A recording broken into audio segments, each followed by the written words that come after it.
Bonjour à toutes et à tous. Merci d'être aussi nombreux dans cette salle pour cette nouvelle conférence. On nous a proposé, Madinès, de prendre la parole sur un sujet qui nous est cher, qui est enjeux et prospective pour le manager de demain. Traduit en anglais dans le sujet, c'était un grand pouvoir implique de grandes responsabilités.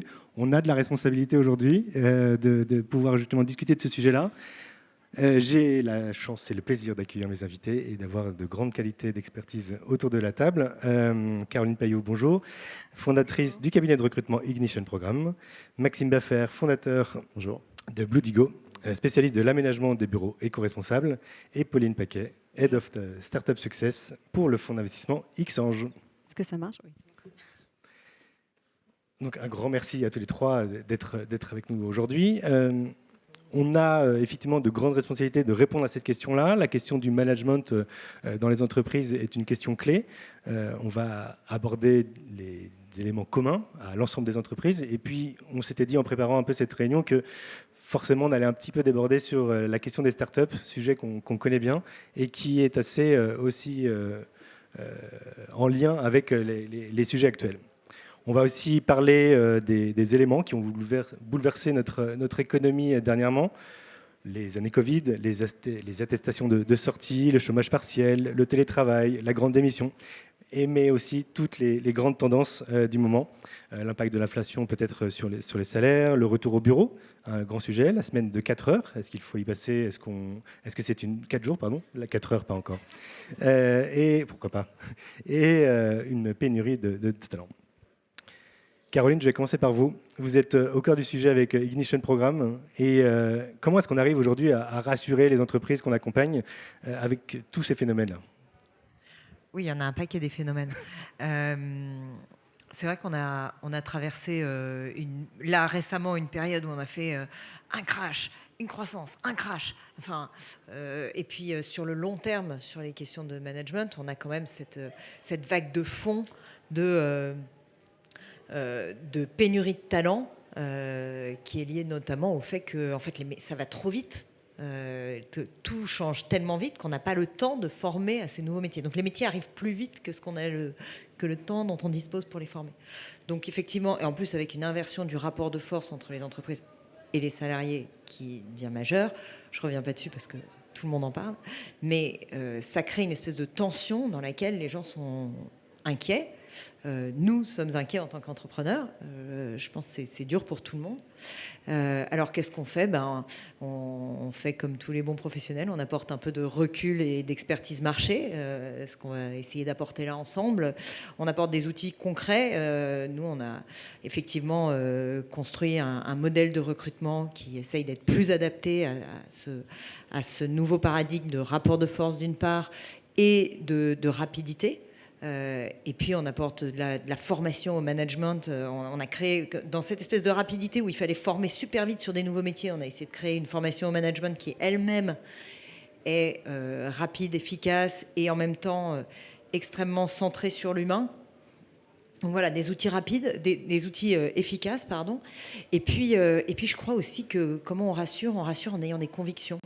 On rassure en ayant un cap. Et nous, le nôtre, dans l'ensemble, c'est de ne gâcher ni les gens ni l'argent. Et donc, on essaye d'être vraiment très humaniste dans notre façon d'envisager ces sujets-là et très en profondeur de ce que les gens vivent, ressentent dans leur vie professionnelle comme dans la manière dont elles s'insèrent dans leur vie personnelle, quoi. Voilà. Pauline, est-ce que tu as un regard aussi sur ces sujets-là? Les entrepreneurs qui accompagnent le fonds Xange aussi ont été bouleversés par la situation ces derniers mois. Comment est-ce qu'aujourd'hui les managers, est-ce qu'ils ont changé? Est-ce qu'il y a eu aussi une rotation des équipes dirigeantes? Est-ce qu'il y a eu aussi cet effet-là où on pouvait s'engouffrer dans des phénomènes de mode tout en se disant non, je prends du recul et je garde ma garde rapprochée et mes habitudes? Par définition, une start-up, ça évolue effectivement tout le temps. Donc non, au contraire, on a vraiment des entreprises qui ont continué à évoluer, peu importe finalement les périodes de crise ou les périodes de croissance. Je dirais qu'en fait, on a un phénomène qui est assez, chez les startups, qui est toujours à l'extrême, on va dire, qui est vécu à l'extrême. Donc effectivement, quand ça croît, on embauche 200 employés, par exemple, sur l'année. Et effectivement, quand ça va pas, c'est aussi la même chose dans le sens inverse. Et ça effectivement impacte aussi sur la façon dont le management est traité en interne, effectivement. Oui. Et ça crée beaucoup de gâchis. Beaucoup de gâchis. Après, est-ce qu'il est prévisible? Ça, c'est la grande question. Est-ce qu'on peut prédire l'avenir? Voilà, on ne peut pas prédire l'avenir, mais on peut essayer d'anticiper ce qui va se passer. Enfin, oui, en tout cas, on va être dans un avenir où il va falloir commencer à anticiper, je pense, ces choses-là. Et se dire, en fait, on vit maintenant dans ce rythme-là. Donc la première fois, c'était accident. Oui. La 20e... Tout à fait, tout à fait. Et ce qui est assez le cas chez les startups, c'est-à-dire que c'est quand même très normé, la croissance d'une startup. Donc, c'est vrai qu'on commence à avoir aussi des patterns en fonction des cycles de croissance. Et je pense que c'est là-dessus aussi qu'il faut évangéliser. C'est le rôle aussi d'un acteur du monde de l'investissement comme vous, c'est d'avoir aussi un recul nécessaire pour donner les clés aussi à tous les managers de vos participations, d'avoir une oui, c'est ça. C'est au lieu d'avoir l'entrepreneur qui dans son coin se dit oula, là je fais face à quelque chose qui me dépasse, mais je veux pas le dire parce que en gros j'ai peur que d'être un peu le seul dans le bateau, alors qu'en réalité il y a juste des problèmes qui sont normaux et récurrents, et au contraire nous ça fait 15-20 fois qu'on les voit, et donc dans ces cas-là il faut pas hésiter à en parler, parce que souvent c'est effectivement la plupart du temps très récurrent. Un salarié sur 2 ne quitte pas son entreprise mais son manager. Qu'est-ce que ça t'évoque, Maxime? Je crois que c'est assez vrai. C'est quelque chose qu'on a tous vécu, nous, d'avoir eu soit des très très bons managers, soit peut-être des moins bons, mais on sait très bien aussi que les raisons pour lesquelles on peut se lever le matin, ça dépend aussi beaucoup de la personne à laquelle on reporte. Moi, ce qui me frappe beaucoup aujourd'hui, c'est qu'il y a de plus en plus de gens, j'ai l'impression, qui n'ont plus envie d'être manager. C'est-à-dire que je suis peut-être plus âgé, donc dans l'univers startup. Donc pour moi, là, c'était évident, le côté je vais devenir manager, je vais avoir des équipes, puis ensuite avoir des plus grosses équipes. Et là, que ce soit le phénomène avec de plus en plus de gens qui deviennent freelance, même à l'intérieur des entreprises, nous, à l'intérieur de l'équipe, il y a quelqu'un qui est là depuis le début. Ça me paraissait assez naturel qu'il prenne la responsabilité d'une équipe, surtout qu'il avait les capacités. Et il m'a dit, en fait, non, ça ne m'intéresse pas, le management c'est pénible, c'est difficile, etc. Et je pense que ça c'est quand même beaucoup aussi une nouveauté, c'est-à-dire que c'est pas naturel dans une progression de carrière forcément d'être manager. Et du coup, du point de vue des entreprises, ça complexifie encore une tâche qui est pas facile. Mais la création d'entreprise ou la création d'équipe nécessite de mettre en place du management. Qu'est-ce qui a pu casser ça aujourd'hui, ces dernières années? Oui, mais ça n'est pas un but en soi que de devenir manager. On a aussi besoin d'experts. Donc c'est bien que certaines personnes n'aient plus envie de devenir manager et aient envie de devenir bons dans leur travail. De toute façon, il y avait un système de pyramide sur le management qui faisait que c'était pas pour tout le monde, et c'était peut-être dommage. Et après, en plus, il y a d'autres modèles d'entreprise qui n'ont pas forcément le même rapport au management, ou qui ont des... alors il y a l'holacratie, l'entreprise libérée ou des choses comme ça, mais il y a des systèmes qui s'organisent différemment qu'avec du management traditionnel. Donc je crois que c'est intéressant aussi que les gens n'aient pas nécessairement envie d'être manager, parce que être manager, c'est effectivement un commitment, enfin, c'est un engagement, et ça demande d'être très aligné avec soi pour pouvoir embarquer d'autres gens. Et voilà, c'est un exercice pas pour tout le monde. Donc c'est très sain que les gens se positionnent par rapport à ça. Moi, je préfère. De le savoir tout de suite. Moi, je préfère largement. Et d'ailleurs, chez les plus jeunes, je trouve que c'est pas toujours aussi facile d'affirmer en fait, non, le management, ça va, pas pour moi. En revanche, quand ils sont passés par le management, souvent, ils disent finalement, je vais faire sans. Je pense qu'il y a aussi un autre sujet, c'est que, je vais parler pour l'écosystème startup que je connais mieux, mais c'est vrai qu'on a souvent aussi des entreprises qui évoluent tellement vite. Généralement, la moyenne des personnes qui restent en startup, c'est 2 ans. Et donc d'ailleurs, c'est assez rigolo de faire le parallèle avec la durée d'une phase de croissance en startup qui est à peu près 18 mois, donc c'est à peu près en ligne. Et généralement, on a des gens qui arrivent dans l'entreprise, qui sont opérationnels au sein d'une équipe, ou tout seul d'ailleurs, et qui, 6 à 9 mois après, se retrouvent à être propulsés manager d'équipe de 4 ou 6 personnes, qui, en fait, c'était leur premier job, parce que la moyenne d'âge en start-up, c'est entre 25 et 35 ans, donc autant dire que c'est des gens qui n'ont très peu d'expérience professionnelle et de manager encore moins. Cependant, ça va tellement vite que on leur dit « Ok, vas-y, prends et commence à manager ». Et en fait, bien sûr, il y a des clashs. Enfin, il y a des clashs de personnes qui juste ne savent pas manager, qui se retrouvent à manager 6 personnes d'un coup. Et donc, effectivement, ça crée des départs dans l'entreprise. Mais en fait, nous, c'est ce qu'on a vécu. On était d'abord cabinet de recrutement. On s'est rendu compte que les gens qu'on plaçait 1 an après étaient managers de 4-5 personnes. Et en fait, aussi bon soit-il, ils ne pouvaient pas apprendre si vite le métier. C'est comme ça qu'on a créé la formation management. Mais c'est absolument nécessaire de passer par une phase d'apprentissage qui, historiquement, était plutôt sur le terrain. Avec le temps, on n'a plus le temps. En fait, il faut apprendre très très vite. Et ça va trop vite, surtout dans le milieu des startups. C'est des entreprises qui n'ont pas le temps, par essence. Oui, mais moi, ma conviction, c'est que c'est pas que le monde des startups. C'est qu'en fait, c'est une ère digitale, et alors j'imagine avec l'IA, ça va aller encore plus vite, où on va de toute façon aller sur des cycles encore plus rapide. On avait des cycles, tu parles de cycles de 18 mois, on avait des cycles de 10 ans, moi, quand j'étais étudiante, et demain, effectivement, les cycles, là, on voit plutôt des cycles de 3 ans ou de 2 ans, et bientôt, peut-être encore plus rapide. Et l'être humain ne sera pas capable d'apprendre plus rapidement le management, l'expérience, etc. Donc, il va falloir quand même qu'on s'adapte et qu'on réagisse à ce truc-là. Face à l'intelligence artificielle? Non, face à la rapidité des cycles. Comme ça va de plus en plus vite, tu as besoin d'apprendre de plus en plus vite. Tu vois, les métiers apparaissent plus vite que la capacité à former ces métiers. Donc tu fais comment ? Et de la même manière que les postes de manager arrivent plus vite que le temps que l'entreprise choisisse de mettre en place ces layers de management. Et le management, historiquement, il demandait quand même on s'appuyait sur l'expérience. C'est-à-dire, j'ai vécu, moi, un onboarding, un premier élan de carrière, une difficulté, différents managers, etc. Et du coup, je deviens un manager qui est fort de tous ces apprentissages. En fait, aujourd'hui, je deviens manager parce que je sais relativement bien faire la base opérationnelle. C'est pas du tout la même chose. Et du coup, la marche est très, très haute. Ce qui me fait peut-être penser qu'on n'a pas encore défini ce que c'est un manager. Qu'est-ce qu'un bon manager ou qu'est-ce qu'un mauvais manager et surtout, qu'est-ce que c'est aujourd'hui manager ? Maxime ? Vas-y, Maxime. Vas-y. Qu'est-ce qu'un bon manager ? Alors, ça dépend, je trouve, énormément du choix de la structure dans laquelle il y a les managers. C'est-à-dire que si je vais dans une entreprise, par exemple, dans mon entreprise, un manager, on essaye que ce soit des leaders et des coachs.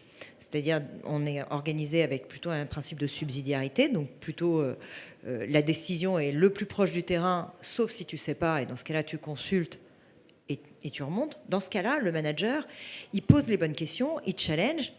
De temps en temps, il reprend la main en disant « Non, là, c'est trop casse-gueule et tu vas te… » Mais normalement, il accompagne le manager dans ses prises de décision et dans sa prise de responsabilité pour que ça aille plus vite comme progression. Ça, c'est un modèle, mais tu as d'autres modèles dans lesquels le manager, il définit les objectifs, il pilote les moyens mis en œuvre et il pilote les résultats. Et là-dedans, il doit accompagner de toute façon, dans tous les cas, il doit accompagner l'énergie, il doit créer de l'énergie, il doit créer de l'envie de se projeter dans le futur parce qu'il doit créer l'envie d'apprendre. Donc, il doit travailler évidemment sur les objectifs et la direction. Il doit coordonner son équipe et puis il doit projeter dans un futur suffisamment long malgré cette rapidité, pour que les salariés aient envie d'apprendre, de progresser dans ce poste. Parce que sinon, on a tout de suite des demandes de oh ben ça y est, là, j'ai fait le tour en 3 mois, je sais, donc maintenant je veux changer. Mais en fait, l'entreprise, elle a un tout petit peu besoin que les gens soient bons pendant plus d'une semaine, quoi, sur leur job. C'est pas parce que... Et puis en plus... Enfin, faut arrêter, on ne maîtrise pas un job en 6 mois, c'est pas vrai. Donc, on ne devient pas le meilleur sales de la Terre en 6 mois. Il y a des gens qui ont 20, 30 ans d'expérience qui continuent d'apprendre. Donc, il faut donner envie de se projeter dans un futur pour que l'entreprise puisse gagner en qualité, en expertise, en qualité de delivery. Et ça, c'est le manager qui entraîne ça. Donc, c'est beaucoup, beaucoup d'énergie. Voilà.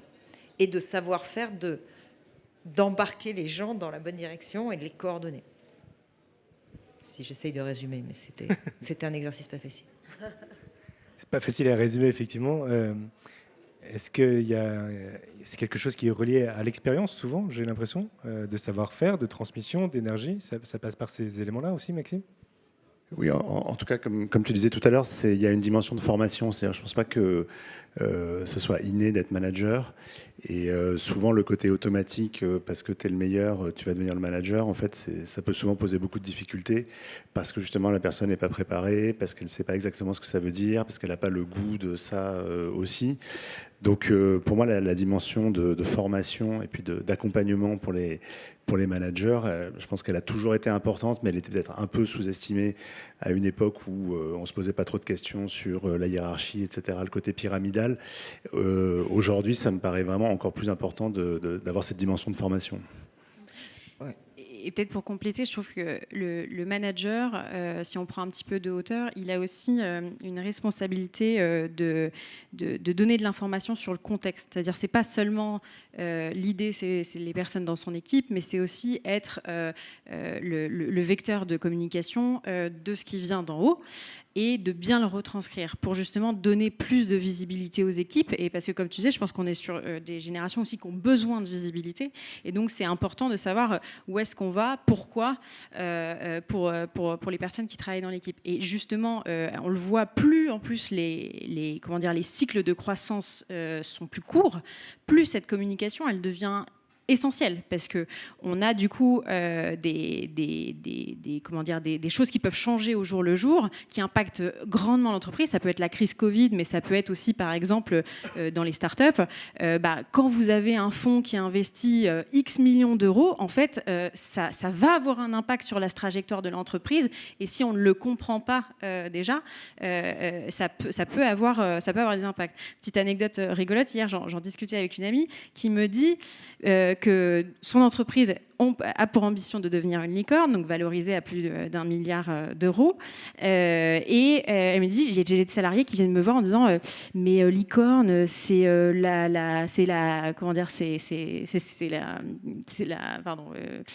qui va représenter notre entreprise. Enfin, le totem, voilà, c'est le totem de notre entreprise. Pourquoi vous parlez de licorne, etc.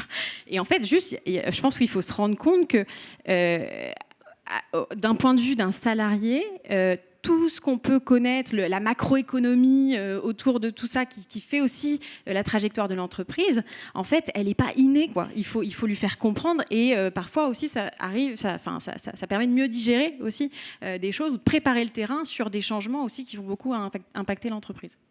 Oui, on a tendance à dire, je te remercie d'appuyer sur ce truc, mais au-delà de 50 salariés, il faut répéter. Et le job du manager, c'est répéter et répéter des choses accessibles de préférence, évidemment.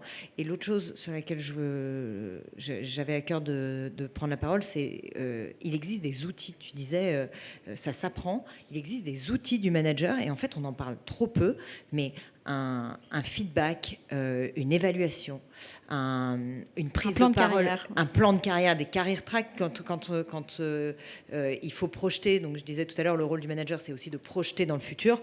Il faut construire des plans de carrière. C'est pas du tout évident, surtout dans une économie qui va si vite, mais il faut penser quelque chose et le respecter, parce qu'une parole donnée, c'est aussi important de la respecter, parce que c'est ça qui crée de l'engagement chez les collaborateurs. Même si ça peut évoluer, effectivement. Ça peut évoluer et il faut de la transparence sur, ça pourrait bouger, mais voilà l'intention et voilà dans quel cadre on se place. Et on reverra la copie peut-être dans 6 mois, on gardera des éléments, on en enlèvera d'autres. Mais voilà, on crée un plan de carrière. Et les éléments, enfin les outils pour créer ces plans de carrière, les outils pour donner un feedback, les outils pour faire une évaluation annuelle, pour faire un plan de recrutement, pour faire une scorecard pour recruter un salarié, tout ça, ça s'apprend en fait. Il y a des méthodes. C'est comme les maths, tout s'apprend. Non, mais après, encore une fois, ça demande aussi d'y consacrer du temps. Et ce qu'on voit aussi, c'est que malgré tout, on a quand même constaté une super revalorisation des RH depuis quelques années, et ça, c'est génial. Mais on voit que c'est des choses que les entreprises adoptent souvent trop tard, en fait. Trop tard parce que y a déjà des pots cassés, et c'est normal aussi parce qu'on sort des phases où c'est l'entreprise qui se dit bon, est-ce que je serai encore là dans 18 mois, ok, donc difficile effectivement d'allouer des ressources sur des sujets non business entre guillemets dans un premier temps, bien que en fait finalement complètement essentiel pour la croissance de l'entreprise. On a une stat qui est ressortie dernièrement, c'est l'observatoire de Gallup, qui précise que 7% des collaborateurs sont engagés. Qu'est-ce que ça veut dire exactement être engagé et comment est-ce qu'un manager peut recevoir une telle information? C'est tragique. Tu as plusieurs études là, sur ce sujet-là. Il y avait ce matin dans un... Je ne sais plus où est-ce que j'ai lu ça, mais il parlait de 19% de salariés alignés entre ce que l'entreprise promet et ce que leur a promis et puis ce qu'ils vivent. Nous, ce qu'on a calculé, on a un outil, encore une fois, tu vois, des outils, des méthodes.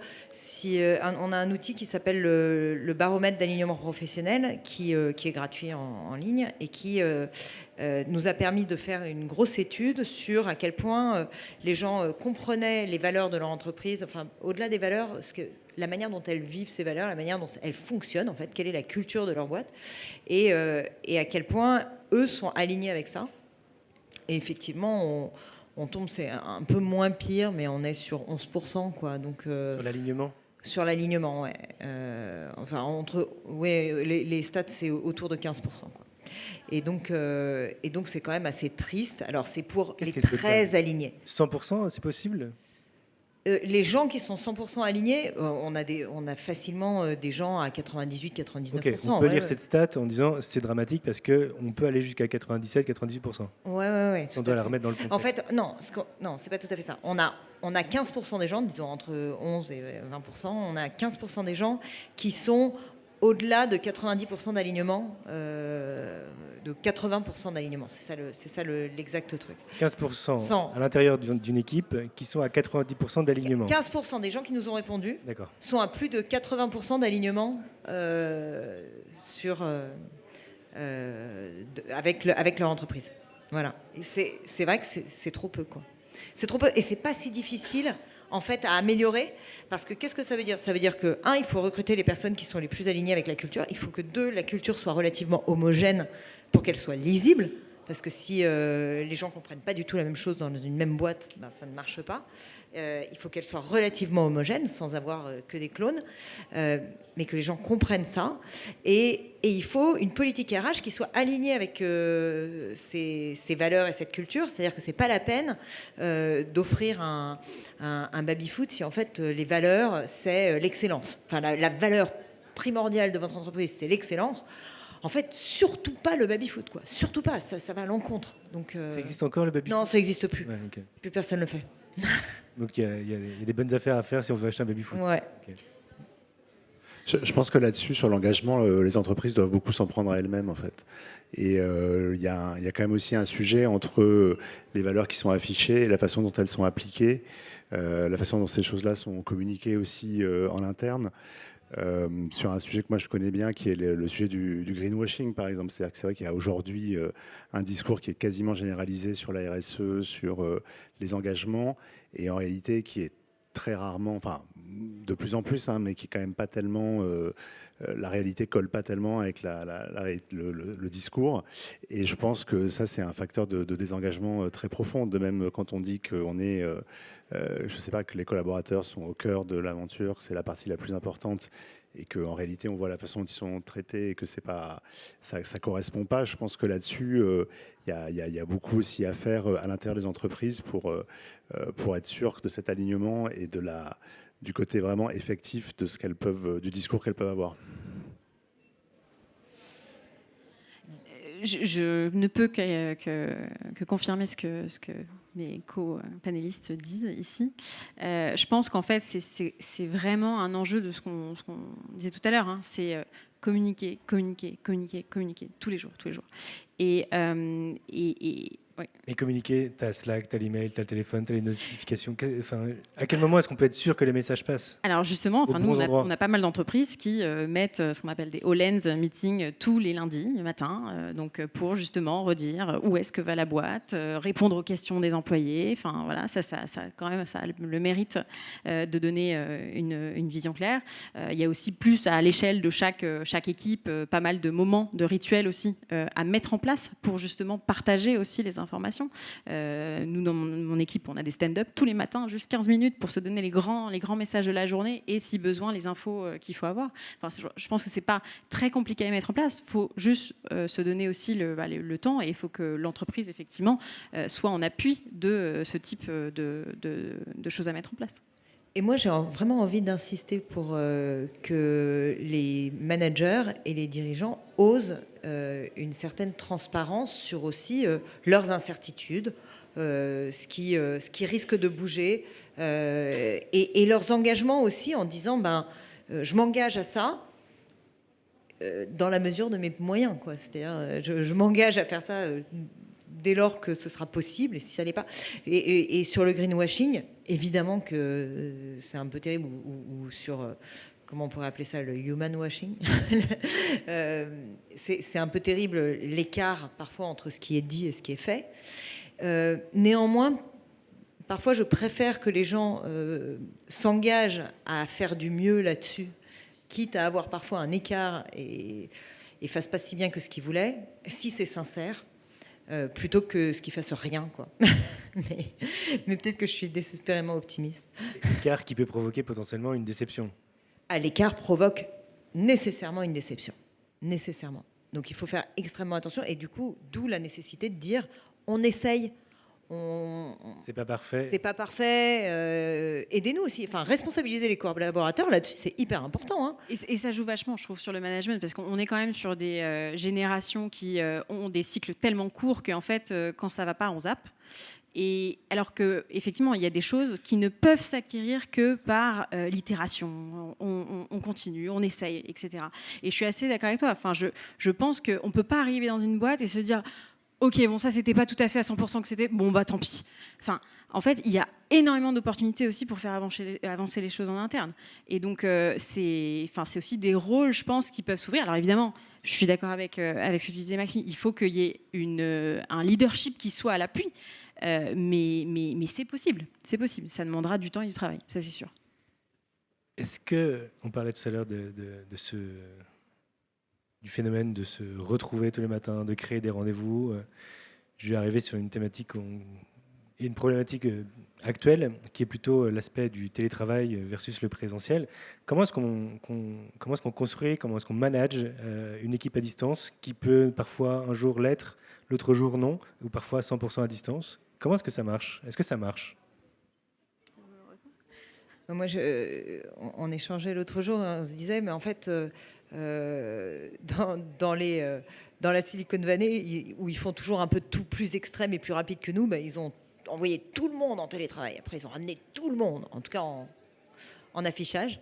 Et en fait, c'est un peu ce qui est en train de se passer un peu plus en douceur chez nous, mais on a eu énormément de télétravail. Et là, on ressent, enfin en tout cas les dirigeants sentent que la présence au bureau, c'est important, parce que il s'y passe. En fait, ça va trop vite pour qu'on ne puisse pas s'interpeller dans un bureau pour résoudre des petites choses. Et quand on est en télétravail, en fait, on ne résout pas les petites choses.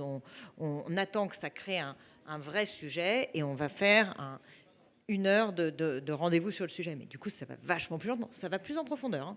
Et tout le monde est au courant. Mais c'est beaucoup plus lent et on n'a plus le temps, en fait, de ça. Donc, et en particulier, là, dans l'économie du moment, faut retrouver de l'agilité, de la rapidité, et donc on a besoin de présentiel. Maintenant, les salariés, ils reviendront pas en arrière. Hein. Ils voudront pas. On dit que donc les gens, ils refusent. Les managers non plus. Hein.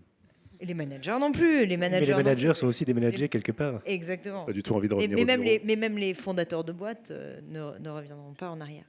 Et effectivement, comme de toute façon le temps de trajet en plus est un des facteurs de désalignement, enfin pour quitter son job, le temps de trajet est aussi, en tout cas pour être heureux au travail, le temps de trajet est un des facteurs les plus plombants, s'il est plus long. Donc les gens ne reviendront pas en arrière. Donc il faut et les candidats ne veulent plus faire des efforts aujourd'hui pour demain peut-être avoir voilà, ils vivent dans une espèce aussi de garantir qu'à un instant T l'équilibre est OK. On fait plus des sacrifices pour plus tard parce qu'on ne sait pas de quoi plus tard sera fait. Et c'est vrai côté salarié, mais c'est vrai côté aussi manager. Fondateur. Et donc dès lors qu'on a ça, on peut plus forcer ni le télétravail ni le. Et donc le bureau peut devenir un instrument de management. Maxime, je pense que c'est toi le spécialiste autour de la table. Comment tu vois les choses là-dessus ? Oui, je pense que le bureau, jusqu'à la crise sanitaire, en fait, c'était un peu une évidence. C'est-à-dire une entreprise, ça avait des bureaux à quelques exceptions près et il n'y avait pas tellement de questions à se poser. Le matin, on allait au bureau. Là, la crise... Peu importe le temps de trajet. Oui, un petit peu. Ouais. Et là, ce qui est en train de se passer, c'est que beaucoup d'entreprises sont obligées de réfléchir sur à quoi sert le bureau. À quoi sert le bureau et comment est-ce qu'on va faire revenir les collaborateurs aussi. Et ce dont on s'aperçoit, et c'est vraiment ce que tu disais, c'est-à-dire qu'il y a une dimension sociale qui est très forte. En fait, les collaborateurs, ils plébiscitent le bureau pour voir les collègues, pour prendre des cafés, pour partager des moments informels. C'est vraiment ça qui leur manque le plus en télétravail. Et du coup, on passe de bureaux où il y avait encore dans beaucoup d'entreprises des bureaux individuels, où il y avait le poste de travail, c'était un peu l'élément roi avec son ordinateur, la photo de sa famille, son placard, etc., à quelque chose où les postes de travail, finalement, c'est des endroits où les gens se posent. Il y en a pratiquement de moins en moins d'attribués. Chacun fait un peu en fonction de l'heure à laquelle il arrive. En revanche, ce sur quoi les entreprises investissent, c'est les espaces de convivialité, c'est les places du village, c'est des salles qui peuvent être très modulables, où on peut faire des formations, des réunions un peu comme des forums comme aujourd'hui, etc. Donc voilà, c'est un peu, je pense qu'il y a un vrai changement dans la façon dont on pense le bureau. Et déjà, on pense le bureau dans ses objectifs, là où auparavant, le bureau, c'était le bureau, quoi. L'entreprise, c'était le bureau et le bureau, c'était l'entreprise, quoi. Et toujours ce format d'open space, ou alors on se rend compte que, en fait, comme on avait l'habitude d'être seul chez soi, donc au calme, est-ce que l'open space peut être remis aussi en cause ? Et donc aussi une source il y a moins de transparence puisque tout est aussi audible. Et en termes de management, parfois c'est compliqué. Là, clairement, en fait, je pense que la tendance à l'open space, elle est clairement là pour durer, pour plein de raisons, à la fois parce que ça facilite quand même pas mal les échanges, parce que c'est beaucoup moins cher aussi pour les entreprises, ça demande beaucoup moins d'espace. Donc la combinaison des deux, ça fait que je pense que là-dessus, il n'y a pas de retour en arrière. En revanche, sur les gens qui avaient poussé très loin le flex office, en mode vraiment, j'arrive le matin au pied de la tour et je vais peut-être me retrouver un jour au 14e étage, un jour à un autre étage, etc. Là, de plus en plus, on voit des organisations par équipe, par thème, de façon à forcer un peu aussi la rencontre et les échanges. Donc c'est plutôt dans cette direction qu'on va, oui. Et on est sur aussi une réduction de surface, parce que le bureau, ça peut être aussi vu comme une charge, mais c'est aussi un élément de cohésion, comme on vient de se le dire. Les très beaux bureaux que l'on peut voir sur Welcome to the Jungle ou Madines, est-ce que c'est fini, ces beaux espaces, ou alors c'est juste une rotation et ça devient un lieu de rencontre, tout simplement? Nous, dans notre portefeuille, on a les startups sont restées dans le sacro-saint quartier Montorgueil à Paris. Par contre, généralement, effectivement, on a maintenant des ratios de 1,2 personnes par poste. Donc, on a effectivement des espaces qui sont généralement plus petits, mais par contre très quali. Je rejoins ce que tu disais sur les salles de formation, etc. On se rend compte que ça reste quand même un lieu d'attractivité pour même des candidats ou pour recevoir. Enfin, c'est presque un lieu marketing aussi. Donc, je pense que ça a pour vocation de durer plutôt dans ce sens-là. C'est vrai que par contre, tous ceux qui étaient bordure Paris, par exemple, moins accessibles, je pense qu'il y a beaucoup de difficultés aujourd'hui à remplir ces locaux. Là, je peux témoigner. C'est vrai que c'est infernalement plus dur de staffer un poste au-delà du périph' que dans le Montorgueil ou Strasbourg-Saint-Denis ou le 8e. Ça n'a absolument rien à voir. C'est-à-dire que pour nous, tout de suite, ça devient une galère pas possible. Et c'est vrai, comme tu le disais, comme il y a une tension aussi quand même dans le recrutement actuellement, les candidats choisissent. Et la tension, elle n'est pas temporaire. Et j'entends beaucoup, mais maintenant que ça va, maintenant qu'il y a des entreprises qui sont obligées de réduire leurs effectifs, la tension, le rapport de force va rebasculer de l'autre côté. Mais non, parce qu'il y a une tendance de fond. C'est ce que je disais tout à l'heure, c'est que les nouveaux métiers, ils apparaissent si vite que on n'a pas le temps de se former. Donc, en fait, il y a très peu de gens sur un certain nombre de métiers qui sont de toute façon en pénurie. Et en plus, la tendance de fond, elle n'est pas que sur ces métiers-là. Moi, j'entendais ce matin sur BFM Business que maintenant, le chômage, d'abord en France, il ne remonte pas alors que la croissance diminue et est passée en dessous de 1%. Normalement, il était censé remonter. Bon, il ne remonte pas et apparemment, il y a des effets structurels qui font que ça ne remonte pas. En France, encore moins qu'ailleurs. Mais de toute façon, en Europe, on n'a pas non plus ce phénomène de retour du chômage. Donc, c'est pour dire que sur le long terme, de toute façon, cette pénurie qui est aussi liée à la pyramide des âges, qui est liée beaucoup, à mon avis, à cette rapidité d'évolution des métiers, ça ne s'inversera pas, ce rapport de force. Et à la limite, je veux dire, on peut râler autant qu'on veut sur ce que ça entraîne comme changement. C'est plutôt une bonne chose que les salariés soient de mieux en mieux traités. Parce qu'en fait, ils réclament un certain nombre de choses qui est de l'ordre du mieux-être, du respect de la vie privée, de la vie tout court, enfin, des enfants, tout ça. Et c'est important, en fait. Et je trouve que ça c'est très bien. C'est le sens de l'histoire. C'est un bon sens de l'histoire, à mon sens. Et ça n'empêche pas que la productivité puisse être conservée. On sait qu'un employé heureux est 2 fois plus productif qu'un employé malheureux. Donc, en fait... tant mieux si on trouve comment les rendre plus heureux. Et pour l'instant, on est loin, on a de la marge. Un baromètre sur le bonheur au travail chez Ignition Programme. Est-ce qu'il y a un baromètre sur le bonheur au travail? Nous, on a évidemment des baromètres. Okay. On a évidemment des baromètres. Et je fais partie de ces gens qui ont... On est de moins en moins nombreux parce que c'est assez controversé, et c'est normal, qui pensent qu'on peut améliorer le bonheur au travail. Alors... J'ai plein d'entrepreneurs amis qui me disent en fait je suis pas responsable du bonheur de mes salariés parce qu'il y a un côté un peu impuissant. Enfin, et je comprends en fait, on peut pas être responsable de tout le bonheur de ses salariés, c'est impossible, ce serait une quête complètement utopiste et c'est malsain. On peut pas commencer à materner ses salariés. En revanche, on peut mettre en place un certain nombre de choses pour enlever ce qui rend malheureux et 2, essayer d'améliorer ce qui peut donc cet équilibre, respecter les horaires des différentes personnes, s'organiser en fonction, donc ça veut dire changer un paquet de choses. Les changements, on sait, ça fait perdre en productivité sur le moment, mais si c'est pour le meilleur, après normalement ça revient. Donc moi je suis pour cette quête du bonheur au travail, et vous avez le droit de m'assassiner sur les réseaux pour ça, mais n'empêche que je continue à être suffisamment zinzin pour penser que c'est possible, qu'il existe des outils pour ça. Et nous, nos baromètres, il y a le baromètre d'alignement professionnel, on a évidemment des sondages très réguliers qui vérifient que les gens sont bien, qu'est-ce qu'on peut faire pour améliorer. Et évidemment, quand la conjoncture est moins bonne, le baromètre, il est moins bon et ça me dévaste, mais j'essaye du coup de trouver des solutions pour que même dans la crise, ce soit pas trop dramatique. Et là, je fais aveu je ne suis pas toute puissante, mais je fais ce que je peux et j'espère faire au mieux. Cette fameuse question de la transparence dont on parlait tout à l'heure, à savoir que je peux faire mon possible, mais aussi il peut y avoir un temps plus long qu'on ne le pense. Voilà. Il y a de plus en plus d'entreprises qui mettent en place des baromètres du bonheur au travail, en tout cas du bonheur ou de la santé mentale des salariés. Et je suis persuadée que ça va devenir obligatoire, de la même manière que c'est maintenant obligatoire sur le Gender Equality Index ou plein d'indicateurs comme ça qui sont censés s'assurer d'un bon environnement au travail, en tout cas.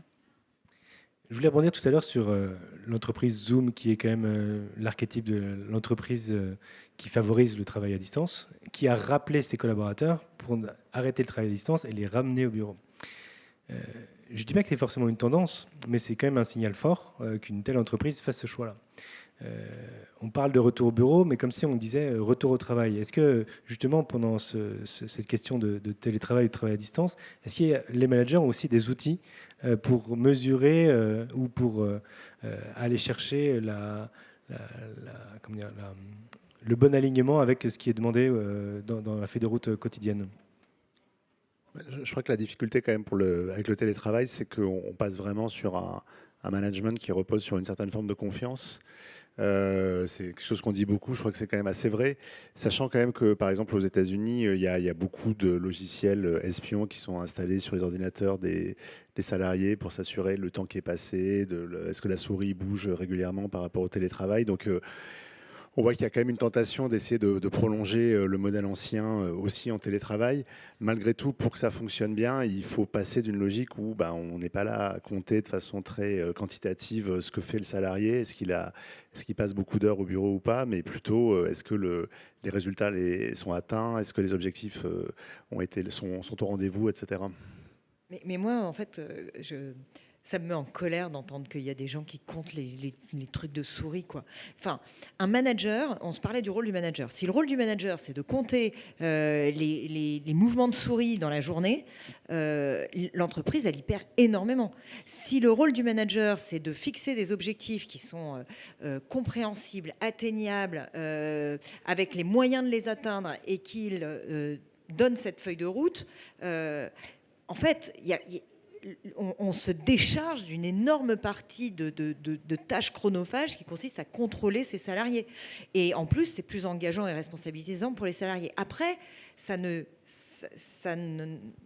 n'évite pas de devoir répéter les objectifs, répéter les bons moyens d'atteindre les objectifs, ce qui fonctionne moins, les tests qu'on a menés. Parce que quand on manage une équipe de 5, 10 personnes, peut-être on a donné les mêmes objectifs à différentes personnes, peut-être on a donné les mêmes moyens, les mêmes façons d'y arriver, mais peut-être que Bob et Lucette n'y arrivent pas de la même façon, et peut-être qu'on peut partager ces infos. Et ça c'est aidant pour un salarié, plutôt que de regarder s'il a pondu suffisamment d'emails, de slides.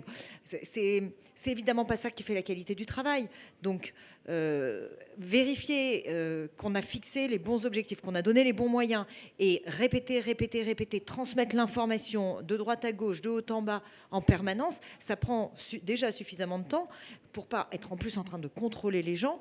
Et en plus, c'est beaucoup plus efficace parce que les gens sont bien plus engagés, responsabilisés, ils ont envie d'atteindre l'objectif.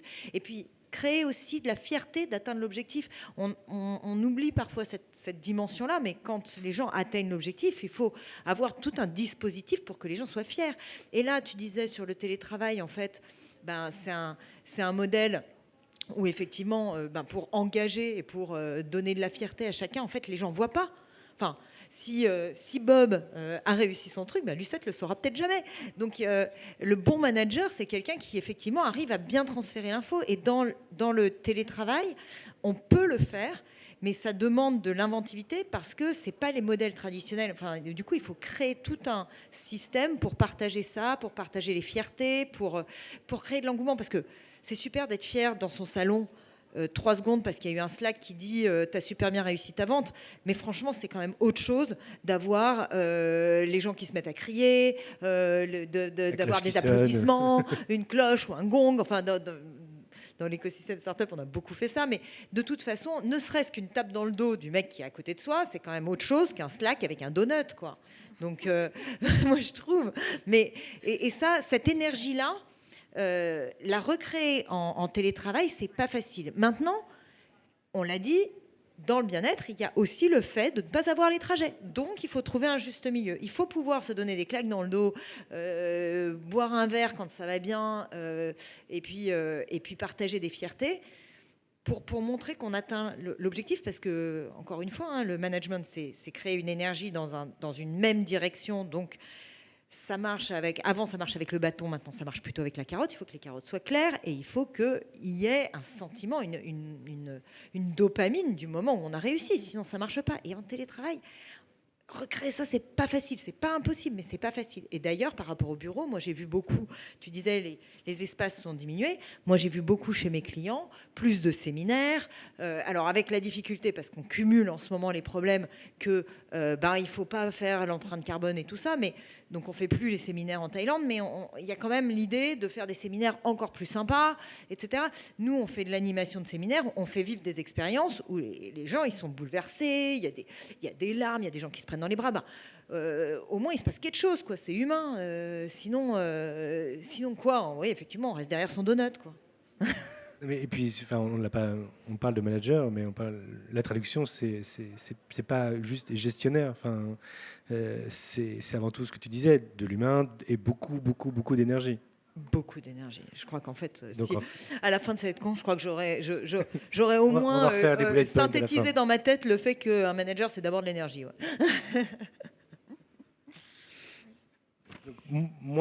Plus de moments d'équipe aujourd'hui. Donc que ce soit des off-site ou alors que ce soit directement dans les bureaux. Et si on parle aussi, pour rebondir aussi sur ce qu'on sait sur l'écosystème startup, il y a aussi un cadre. Quand on a préparé cette table ronde, on a aussi parlé du cadre légal des startups, c'est-à-dire une boîte qui a un accès au temps qui n'est pas du tout le même que les entreprises plus traditionnelles. Comment est-ce qu'on s'adapte aujourd'hui humainement à la taille et aux conditions du marché, notamment sur les startups? Du coup, là-dessus, en fait, je pense que si on prend un tout petit peu de recul, il faut se rendre compte que généralement, une startup qui a des ambitions fortes, donc on le disait tout à l'heure, par exemple, qui veut atteindre le statut de licorne, ça se fait généralement en 8 ans. Donc 8 ans, c'est court déjà. Et 8 ans, c'est pour atteindre donc, cette valorisation. Et si on définit ne serait-ce que même les 3 premières phases de vie d'une start-up, donc que des phases de 18 mois, au bout de 18 mois, c'est 1 million d'euros chiffre d'affaires, 30 salariés et avoir prouvé son product market fit. Au bout de 36 mois, c'est 5 millions d'euros de chiffre d'affaires, 75 salariés et avoir prouvé la récurrence et des revenus exponentiels. Et au bout de 54 mois, c'est 150 salariés, 10 millions d'euros de chiffre d'affaires et d'avoir commencé l'international. Et là, on n'en est qu'à la moitié du chemin, quoi. Donc, on imagine très bien à quel point l'organisation peut être complètement bouleversée parce qu'à chaque nouveau 18 mois, on a une feuille de route, mais qui est hyper lourde. Et effectivement, on peut déjà apercevoir le fait que le cadre légal, qui est quand même très figé sur du long terme, de la mise en place, etc., correspond pas tout à fait à cette vélocité qu'on a dans cet écosystème. Alors, cela étant, bien évidemment, on a quand même du mieux. C'est-à-dire que là où avant, moi j'avais des boîtes qui me disaient à 150 salariés, oups, le CSE. Bon, maintenant, on arrive de plus en plus tôt à avoir ces éléments et on est pour le mieux. C'est-à-dire qu'on se rend compte qu'il y a une vraie prise de conscience d'essayer d'être compliant par rapport à toutes ces obligations. Mais encore, ça demande des ressources et comme je disais tout à l'heure, ces ressources-là, elles sont rarement attribuées avant que l'entreprise atteigne 70, 75 salariés et du coup, il y a du retard à récupérer. Nous, on voit par exemple que les RH, donc, qui sont généralement les personnes qui portent aussi tout ça, la formation des managers, etc., c'est 4 à 5% de la masse salariale.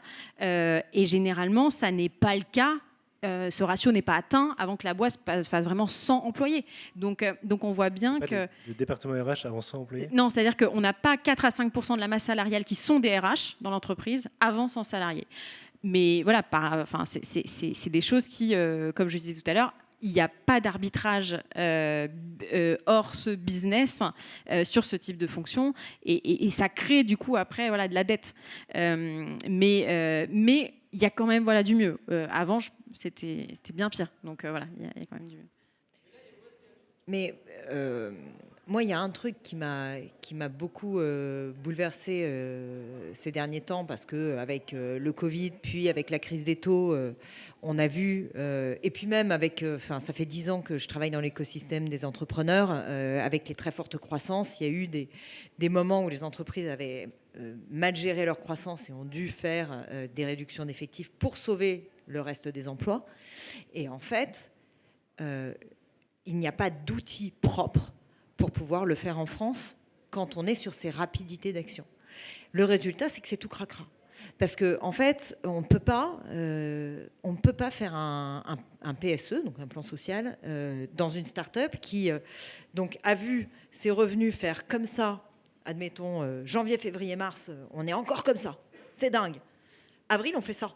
On se dit, attends, c'est pas fini. Attendons le mois de mai. Attendons le mois de mai. Mai, ça fait ça.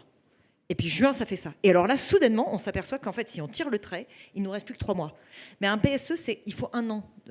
Disons, 10 mois de salaire de toute la masse salariale pour pouvoir, au plus rapide, pour pouvoir l'enclencher. Bon, quand ça fait ça depuis 3 mois, généralement, c'est trop tard pour lancer un PSE. Moi, ça m'a mise dans une grande colère parce que ça fait très longtemps que je trouve que sur plein de choses, sur un licenciement, par exemple, pour sous-performance ou ces choses-là, la loi, elle est plutôt bien faite. C'est-à-dire anticiper, donner des objectifs clairs. Si ça commence à aller mal, dites-le. Mettez en place ce qu'il faut pour que la personne puisse progresser. Et si ça va toujours pas, alors il est totalement légitime de se séparer. Je trouve que c'est une bonne façon de faire les choses. Et moi, j'encourage tous mes clients à avoir ce modèle et à l'anticiper. Effectivement, quand ils anticipent, ils n'ont pas de problème. Maintenant, souvent, ils s'en rendent compte un peu trop tard. Mais sur le PSE, sur les problèmes économiques, il n'y a pas de solution. Alors, moi, je suis en train de travailler à essayer de trouver quand même des solutions légales parce que je suis très attachée à faire les choses justement proprement. Et on peut trouver des choses, mais en fait, l'outil d'État ne permet pas en soi de faire les choses comme le dit le texte, quoi. Il faut arriver à se balader dans les ruptures conventionnelles collectives pour essayer de voir. Alors, on a une chance quand même dans ces écosystèmes où ça va très vite, c'est que les employés sont généralement très, très faciles à replacer. Ce n'est pas des gens qui vont être sur le carreau avec des trop grands drames.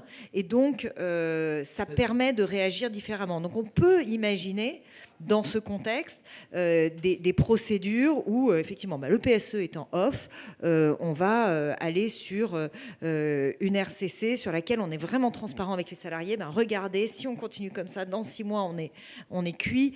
Du coup, qu'est-ce qu'on fait? On va essayer de vous proposer des voies de sortie, on va vous aider à trouver autre chose, et dans ce cas-là, on peut arriver à faire les choses à peu près proprement. Mais ce n'est pas du tout ce qui se passe dans l'écosystème, parce que les patrons sont complètement démunis face à un code du travail qui n'est pas organisé pour ces rapidités de croissance et décroissance. Et ça m'a vraiment...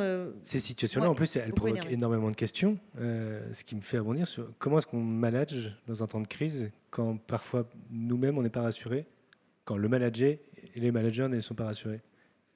Pauline, s'il te plaît. La communication. Communication. Non, mais on en revient toujours à la même chose, hein, mais communiquer. Alors, ce qui est très difficile, en fait, et d'ailleurs, pendant le Covid, c'était pareil, c'est-à-dire qu'on a demandé aux managers de devenir des communicants de crise, quoi. Alors qu'eux-mêmes n'avaient sûrement pas la vision à plus de 3 jours de ce qui allait se passer. Et pour autant, il fallait rassurer, expliquer. Et puis, alors que les boîtes se sont prises entre chômage partiel et PGE, je pense qu'il y avait déjà un peu à faire, à mettre en place dans l'entreprise. Mais donc, voilà, c'est toujours la même chose. C'est communiquer vraiment le plus possible, être transparent et pas se retrouver. Et je trouve qu'en France, on a quand même vraiment de la chance. Moi, j'ai des personnes dans l'écosystème que je connais très bien qui étaient embauchées par des filiales de boîtes qui n'étaient pas françaises, UK, US, etc. Ils se sont vus juste virés par Zoom en moins de 15 minutes. C'était fini. Quand même violent, quoi. Et après, c'est le manager qui est derrière se dit alors, moi, avant d'être viré moi-même, je vais quand même faire ça vraiment. Voilà. Donc, je pense que ça demande énormément de savoir-être et de savoir communiquer pour que ça se passe du mieux possible, même si en réalité, voilà. Et encore une fois, il y a des outils. La courbe de deuil, par exemple, on peut embarquer un collectif dans cette mécanique qui est c'est terrible, j'encaisse. Je partage dessus, je me pose la question de ce que ça me fait, et après, je fais passer derrière moi et je me projette dans un autre futur désirable, quoi. Et ça, c'est possible au niveau du collectif. Il y a des outils pour ça. Je ne connais pas l'histoire de l'intérieur, mais je trouvais que PFIT, dernièrement, avait fait aussi un beau travail de transparence externe à propos de leur réduction d'effectifs. Je sais aussi que parfois, des fichiers ou des fichiers Excel partagés se retrouvent et se partagent entre dirigeants et dirigeantes pour faire en sorte que les personnes qui sont sur le départ puissent retrouver rapidement. Je sais que ça se fait à l'intérieur des participations d'un fonds d'investissement. Je sais que ça se fait aussi entre congrégations du même secteur. C'est une bonne pratique dans l'écosystème. Déjà, alors, nous, on le propose maintenant proactivement, mais c'est vrai que, en fait, c'est ce que tu disais, c'est un peu la plaque tournante. Du coup, on a des salariés qui partent et en fait, d'autres qui sont vraiment en recherche. Donc, on essaye de faire les vases communicants et d'aller repositionner les gens. Et donc oui, ça devient de plus en plus une pratique courante. Il y a des entreprises qui ont même affiché ça de manière complètement publique avec des job boards de crise et c'était pas des job alertes, c'était des profils. Et je trouve que c'est une bonne manière de pouvoir gérer la sortie tout en reconnaissant le fait que la personne, il n'y a pas eu de problème avec la personne, ça s'est très bien passé. Cela étant, c'est la croissance qui fait que, le circonstanciel, effectivement, et il faut l'accompagner là-dedans. Et beaucoup d'entreprises maintenant sont aussi très intéressées à l'expérience collaborateur de bout en bout. L'offboarding en fait partie, et pas que pendant les crises. C'est-à-dire que même nous aujourd'hui, on a ça hyper régulièrement, des boîtes qui nous disent que c'est vrai qu'en start-up ça tourne beaucoup, et on nous dit voilà, cette personne est arrivée au bout du chemin sur cette phase de croissance avec nous. Elle a été top, mais elle veut pas se projeter dans celle d'après, ça lui correspond pas, elle veut retrouver un truc un peu comme avant. Qu'est-ce que vous avez, quoi? Et effectivement, ça, c'est notre job de pouvoir les replacer. Maxime, c'est la même chose pour les bureaux? Quand une boîte quitte ses bureaux? Sur les bureaux, il y a quand même beaucoup plus de flexibilité aujourd'hui. Il y a beaucoup plus de sous-location, il y a beaucoup plus d'offres de coworking. Il y a des boîtes aussi qui proposent si tu as des postes en plus, de les louer pour toi. Tu as d'ailleurs plein de groupes, soit des groupes Facebook, des choses comme ça, où tu as tout le temps des startups qui postent. On a 6 postes en plus en ce moment, s'il y a des gens qui sont intéressés, etc. Donc là-dessus, je pense que c'est compliqué quand on doit réduire, parce que c'est vrai que les baux traditionnels sont encore très présents, mais on trouve quand même, je trouve, plus facilement des moyens d'ajuster la taille de son entreprise, quoi. Ne serait-ce que déjà le coworking. Coworking qui a aussi souffert, notamment par des prix très, très élevés. Enfin, l'immobilier, c'est pas les rois du court terme, même s'il y a effectivement le coworking. Je veux dire, il y a quand même toute une offre 369 qui n'est pas tout à fait adaptée à la rapidité d'évolution des startups. Donc, c'est quand même pas si simple. Et les coworking, c'est franchement plus cher. Donc, il y a quand même moi, je trouve qu'il y a une difficulté à se projeter là-dedans, quoi. C'est pas si simple pour un entrepreneur, hein. Il y en a souvent les sujets chez les entrepreneurs, c'est les fonds, les RH, les bureaux. Et parce que c'est numéro 1 dans le PNL, c'est la masse salariale, numéro 2, c'est les bureaux, donc forcément.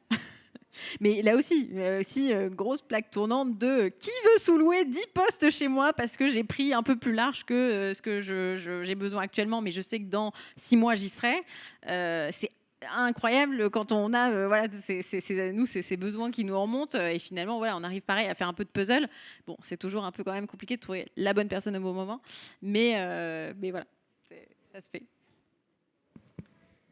Pour les dernières minutes que l'on a ensemble, j'aimerais juste qu'on revienne sur comment est-ce qu'on peut donner une réponse à la question qui nous a été posée, la responsabilité, les perspectives et les enjeux du manager de demain.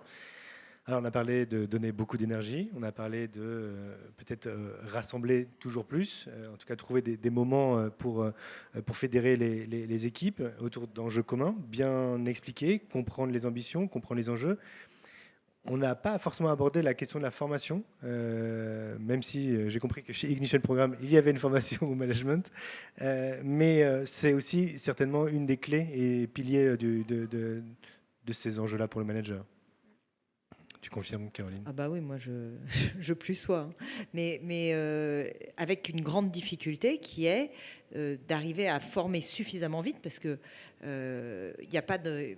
Moi, dans mon panel de clients, on ne veut pas envoyer les gens 1 mois, 2 mois en formation. C'est pas possible, quoi. Donc, on ne fait plus des trucs... Moi, il y a 15 ans, on offrait des MBA à l'INSEAD. Moi, on n'est plus du tout dans ces échelles de temps. Alors, ça se fait encore un peu heureusement, mais pas en tout cas dans les boîtes qui vont très très vite. Donc, comment est-ce qu'on forme rapidement? Il n'y a pas d'intelligence artificielle, l'humain n'est pas capté ça. Moi, ma croyance là-dessus, c'est que de toute façon, il va falloir continuer à former les gens. On ne peut pas s'en passer. Et si on commence à se dire qu'on va être frustré parce qu'on paye une formation à un salarié qui va s'en aller avec sa formation, en fait, c'est une politique mesquine que de dire, bah, du coup, on ne le fait pas. Donc, voilà, mais non, mais c'est vrai, et c'est compliqué parce qu'en ce moment, il n'y a pas tellement de fonds. Voilà, comment... Moi, je crois quand même qu'il faut miser là-dessus. Ça donne des perspectives, ça donne de l'engagement aux salariés qui, pendant ce temps-là, normalement, quand même, quittent pas l'entreprise au milieu parce qu'elle a quand même envie de finir sa formation. Avec un peu de chance, du coup, ça le réengage sur un poste, si on en a besoin, sur lequel il se sent légitime et il y va. Et si finalement à la fin de sa formation longue, parce que c'est de ça dont on parle, si c'est une formation de 3 jours le mois prochain, le sujet n'est pas là, mais si par exemple c'est un changement de track, moi chez moi il y a eu des gens qui sont passés product, il y a eu des gens alors qu'ils étaient sales ou recruteurs et qui ont pris des jobs plus experts techniques. Il y a eu des gens qui ont fait des moves vers le coaching, qui demandent vraiment du temps, quoi. Se certifier coach, c'est long. Et ça, en fait, quand même... Et alors, le problème des coachs, c'est que souvent, ils se certifient coach, puis après, ils se disent « Oh, bah, du coup, je vais me mettre à mon compte. » Alors, bon, qu'est-ce qu'on fait face à ça? En fait... je crois quand même qu'il faut y aller parce que, alors, dans la mesure des moyens de l'entreprise, et chez Ignition Programme, on est entreprise autofinancée, rentable, donc on fait attention à tout. Mais si c'est possible, on continue à faire ça parce que je crois que le temps, d'abord, ça crée de la perspective pour tout le monde. C'est-à-dire qu'on paye une formation, tous les salariés se disent, en fait, si je performe bien, si je suis bien dans mon job, si j'ai un projet qui est valable pour l'entreprise, alors moi aussi je pourrais faire un move. Bon, c'est intéressant, quoi. Voilà. Maxime, tes enjeux, les enjeux pour toi du manager de demain? Je pense que c'est ce qu'on disait tout à l'heure, c'est effectivement la communication, la formation, c'est exactement ça, ne pas penser que juste parce que quelqu'un est nommé ou est choisi, il va être un bon manager et vraiment l'accompagner à fond, quoi. Mbappé dit, tu me parles pas d'âge. Est-ce que c'est vrai? C'est ça. Pauline, pour toi, qu'est-ce que tu retiendrais? Je vais rester sur... il faut donner le temps au manager en fait, de manager, déjà, parce que je pense qu'il y a aussi ce truc qui est le manager, c'est souvent un job en plus de son vrai job qu'il a de manager, et ça c'est quand même un souci. Donc lui donner le temps de manager, lui donner les bons outils comme on en parlait tout à l'heure, et puis effectivement l'accompagner. Et je pense qu'il y a voilà, tout le monde ne veut pas devenir manager, et je pense qu'il faut vraiment se reposer la question avant d'entrer là-dedans, parce que c'est pas toujours facile. Voilà. Donc, et je pense que ça amène à pas mal de questions aussi sur qu'est-ce qu'on veut faire chacun. Merci à tous les trois. Une heure très enrichissante. Merci à tous et à très bientôt.